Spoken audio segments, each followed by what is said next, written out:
Hi, it's of course Andrew in Seoul, South Korea. We're in Galsan in Incheon, in transition between two places. We take possession of our home. We're moving from campus town, Songdo, Incheon, to another area of Incheon.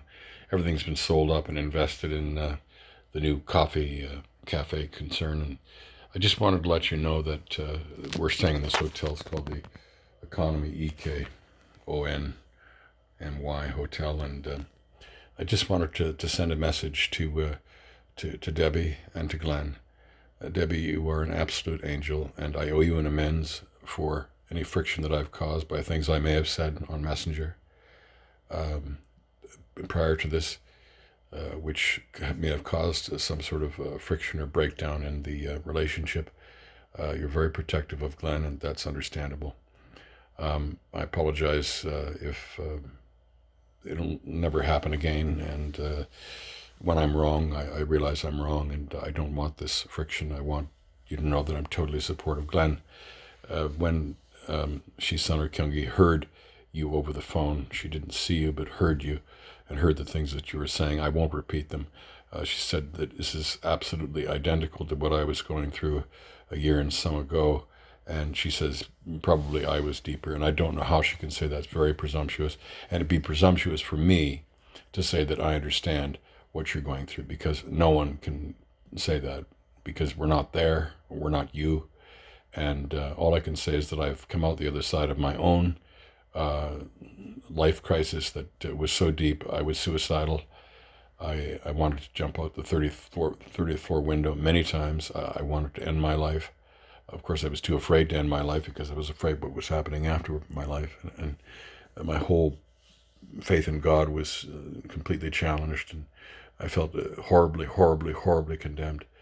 And anyway, I can't prove it to you, but what you said to me was so disturbing, Glenn, and so upsetting that I never imagined anyone saying something like that to me, let alone you.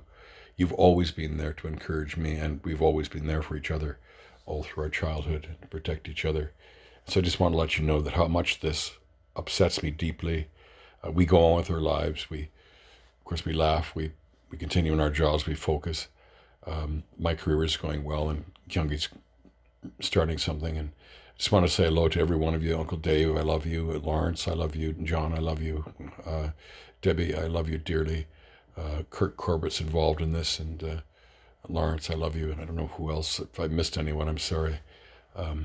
But Debbie, you are an absolute angel. For you to go through this, it must be just absolutely, I mean, Glenn, I'm so glad that you are somewhere where you're getting help. Psychiatric help, whatever it is. But I just want to let you know that it deeply, deeply affects me, and you're never, ever far from my mind.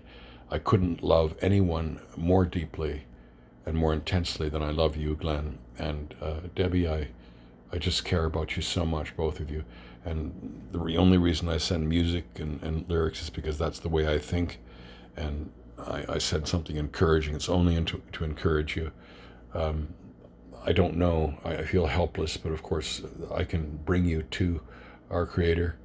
I can bring you to God. I know that if there's anything that can help, it's the prayers. I pray in a different language. I pray for you all the time. You're never far from my mind, and that this is terribly, terribly upsetting for me in the crisis that you're going through. But you will get through this. You will come out the other side. And we, of course, all of us are very, very concerned and curious about what's happening. We wonder. And if you're not telling us, there's a good reason for it. And so I'm not asking you to tell us. You have a good reason for not informing us. But I just want to let you know that I love you so much. I love you deeply, Glenn. And I know that you're going to come out the other side of this and that you're going to be transformed. And I just love you very much. Of course, I'm also extremely worried. But love you. And that's all I can say. Keep this short.